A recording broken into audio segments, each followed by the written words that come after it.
Hi, I'm Patu from freefincal. We are at the start of a new decade, and I'm curious to know what were you doing in January 2010? Particularly, how was your personal financial life like? How was your personal financial situation? What were you investing in?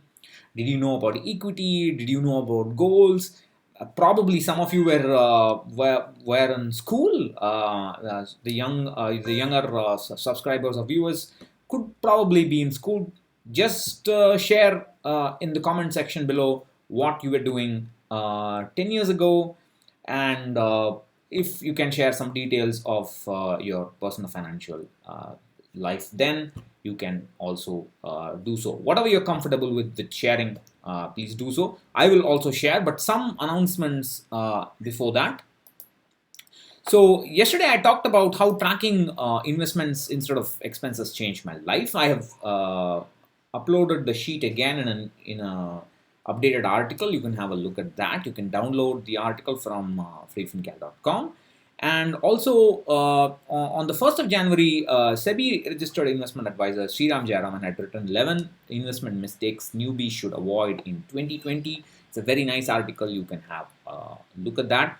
And also, you may know that I had also just published a video also on this, a handpicked list of my mutual funds for January 2020. Have a look at the video and the article as you like. So those are the announcements. One more, yeah. So I've uploaded the first lecture for the goal-based portfolio management course.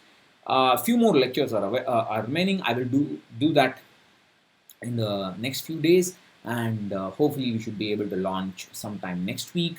And then those who have signed up will be notified. I will notify you with all the terms, conditions, everything, in all the details and so on. If you have still not signed up, the sign up form is in the description as well, also in the first comment. So that's that. Let's get back to this. So what was I doing in 2010? So in January 2010, around this time, my wife was expecting. My son was born on the 27th of January.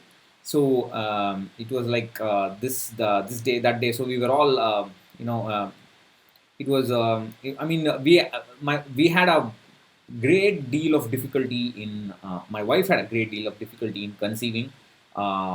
It was, what do you call, an ICSI baby. I forget the full form of ICSI, ICSI, I think. Forget it now. I don't. I want to forget it. It was so. It was after several failed attempts of artificial insemination. Finally, we were able to become parents. And so I had started investing. I've mentioned this in many videos. I had started investing for my son's future in December 2009. I remember taking my mother to open a PPF. I thought I'll use her PPF for this because I was managing her pension and so on. So it was FreeFincal was born in May 2012. So FreeFincal was still some time away. But the seeds of FreeFincal was being sown at that time. I was because the 2000s were very hectic decade for me. I'm still getting. I'd gotten a PhD only in 2002. Then I went to Germany. Then I went to work in Kalpakkam, there for some time. Then I came to IIT in 2006. My father got sick. Around that time, I had still not thought about money. Only probably 2008, 9 or so. That's when my interest in personal finance started increasing. Gradually I started understanding the importance of investing for a goal and so on. I had the basics was already there in place. Asan ideas of wealth lingo. By about 2009 end or middle 2009, I don't remember.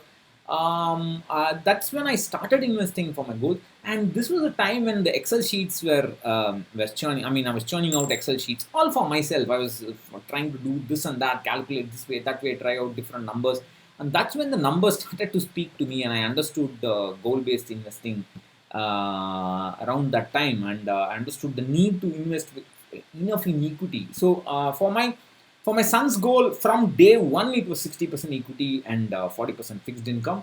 And for my retirement, which formally started, the investment for NPS formally started in 2006.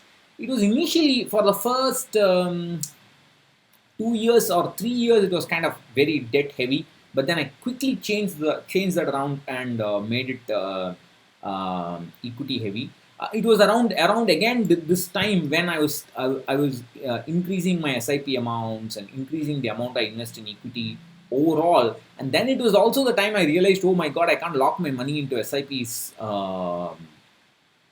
too much. Then I won't be able to handle my monthly expenses. So that was the time. It was a very that's very boring, probably nothing uneventful, because all the a lot of events had happened in the decade before. I was hoping for a quiet decade, but then things happened. Things happened. I was also fit. I did not have the autoimmune condition. I did not have myasthenia gravis in 2010. I got that only in September 2012. When I got it, I told myself I will soon not be able to remember a time when I was fully fit, and I still don't remember a time when I'm fully fit. Although I'm much happier with the keto diet and all that. My keto diet, but incidentally, is 2.5 years old now. I think I'm fairly all right. So that's where I was at. Please share what you are doing, how your life has turned around over these years, and whatever you are feel comfortable. That's what all I wanted to say in this video. Catch you later. Bye bye.